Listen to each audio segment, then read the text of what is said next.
Have you ever wondered what secrets the goddess of love keeps locked behind her gentle facade? In the old tales, Freya is revered for beauty and fertility, but whispered in hushed corners is a far more sinister truth.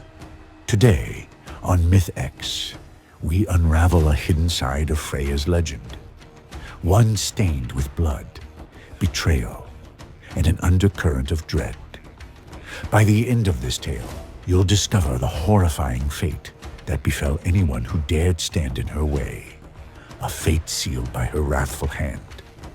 Stay with us, because what lurks in the shadows of Freya's name will leave you questioning everything you thought you knew about the Lady of Cats, Lust, and Gold Tears. Prepare for a journey into a realm of haunted mirrors, cursed lovers, and restless spirits prowling the battlefields of the gods. Long before mortals etched her name into runes, Freya roamed an unnamed forest cloaked in perpetual twilight. The sun's rays refused to pierce those ancient boughs, where ravens circled overhead, waiting for scraps of flesh left behind by savage beasts. In this dreary domain, Freya's footsteps made no sound. They say she arrived searching for a secret ritual rumored to grant unimaginable power. She was not alone in that quest, for all gods crave dominion over the unknown. They say her golden hair shimmered like living embers in the dim gloom, each strand trailing flickers of enchantment that kept lesser spirits at bay. But these protective sparks did nothing to conceal the hunger in her eyes. She sought a relic called the Night Bloom, an impossible flower rumored to grow from the blood of the dead. Its petals, legend claimed, could amplify a deity's strength tenfold. Yet the flower thrived only in ground soaked with betrayal and despair, fed by the sorrowful echoes of fallen warriors. And so Freya wandered deeper, guided by faint wails carried on the wind. At the heart of the forest, she found a clearing drenched in a haze of sorrow. There, a cluster of pale flowers pulsed like hearts just ripped from the chests of the doomed. She approached cautiously, chanting an incantation in a voice so low it became almost feral. The air quivered with unspoken dread. One by one, the night blooms quivered in response, their petals opening to reveal a dark, shimmering fluid within. Freya's reflection danced in the black mirror of their nectar, and for a moment, her eyes flickered with unspeakable longing. Then, without warning, she pressed her lips to the largest blossom, sealing a bargain with forces older than the world itself. In that single, forbidden sip, Freya tasted mortality's pain and ecstasy in equal measure. The bitter fluid spilled down her throat and ignited a storm behind her eyes. Visions of fiery battlefields where Valkyries wept and kings begged for mercy. She saw the river of knives, where lost souls bobbed in waters laced with shards of regret. And she saw something else, a darker version of herself, cloaked in shifting shadows, urging her onward. When the vision subsided, Freya found her senses heightened beyond anything she had known. She could hear the heartbeat of the forest, the rustle of decay beneath the ground, even the prayers of distant mortals who worshipped her name in desperation. But there was a price. A faint, insistent whisper began echoing inside her mind, promising deeper power if she would only abandon the light completely. She felt an invisible tether binding her to the place where she had consumed the night bloom, as though the ancient spirits that guarded the flower refused to let her go without claiming part of her soul. She returned to Asgard changed. Her fellow deities sensed an unsettling aura emanating from her. Odin eyed her with keen suspicion, while Thor's thunderous boisterousness grew quiet in her presence. Even Loki, master of mischief, seemed uneasy in her company. They knew something had shifted in the tapestry of cosmic order, but none dared voice their concerns openly. Meanwhile, Freya's newly sharpened gaze fell upon their vulnerabilities and secrets. She moved among them with a calculated grace, her once radiant smile now tinged with a predatory edge. Whispers spread of her nightly absences and solitary wanderings through hidden realms, as though she were searching for something or someone beyond mortal comprehension. Amid her growing isolation, Freya discovered a strange resonance with the dead. Folk who fell in battle, their dying breaths carried on the wind, found her ear before reaching Valhalla or Hell. Somehow, she could hear their final confessions, their last regrets, and she answered them. Soldiers would see a female figure in the battlefield gloom, guiding their spirits to a secret haven only she could grant. Some claimed this domain was Folkvanger, but what they found there defied the usual tales. Instead of rolling meadows, they found a place where twilight reigned, where the soft moans of restless ghosts echoed through halls built from the bones of lesser gods. No one knows exactly when the goddess of love became the mistress of shadow, yet her compassion turned into something more calculated, an ability to sift through the souls of the fallen and claim those who would best serve her cause. Some she soothed, offering them a chance to become guardians of her hidden kingdom, while others she twisted into nightmarish wraiths, bound to her will. Rumors spread through mortal villages that Freya held the key to reuniting lovers torn by death, but that her price was steep.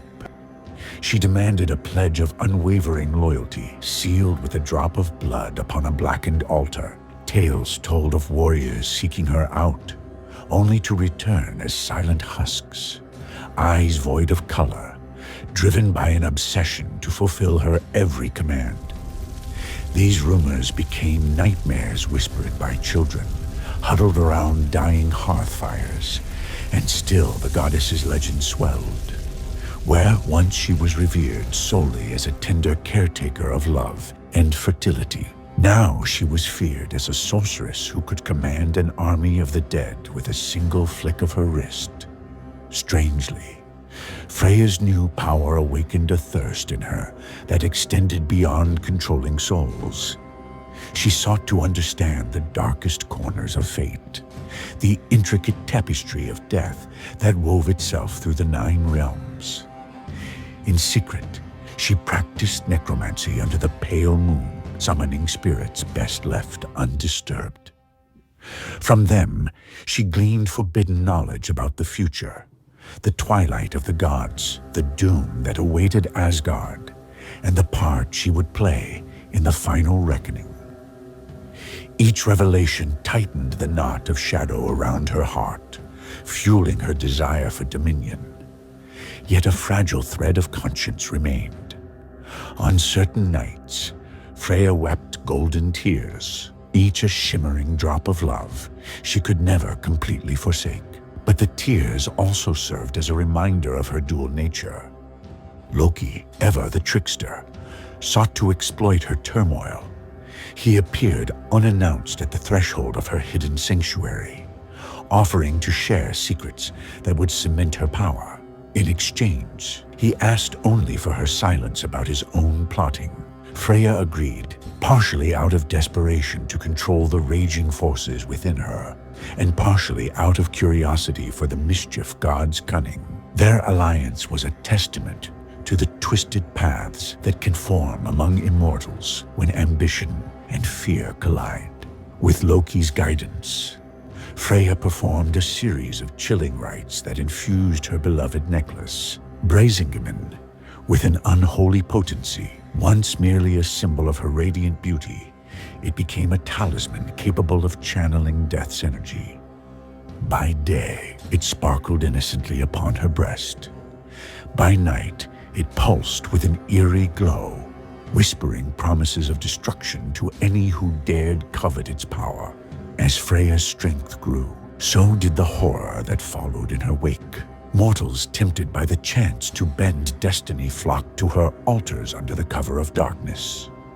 A vile undercurrent of devotion spread across the land, demons, birthing cults that performed sacrificial rites in her name. In candlelit caverns, hooded figures chanted hymns to Freya's dual essence, love's sweet allure and death's cold embrace merging into one dread deity. Although these secret congregations were small, their devotion was absolute. Blood sacrifices and arcane symbols became a currency for the goddess's favor. Those who refused to submit often vanished without a trace, their cries echoing in the night sky. Inevitably, word reached Odin's ears. The All-Father's wisdom told him that Freya's path would lead to cosmic imbalance. He confronted her in a deserted courtyard beneath the shimmering lights of Asgard's sky, his eye fixed upon her with an unspoken demand: relinquish this path, or face the wrath of the Aesir. Yet Odin underestimated the depths of her transformation. Instead of yielding, Freya met his gaze with defiance. The atmosphere trembled, a silent clash of wills between the king of gods and the goddess of shadow. For a moment, the torches around them guttered, as if afraid to witness the confrontation. Odin, sensing the looming threat, took a measured step back. He did not desire open war with a goddess who held sway over the newly dead, nor did he wish to provoke the unstoppable fury he saw smoldering in her eyes.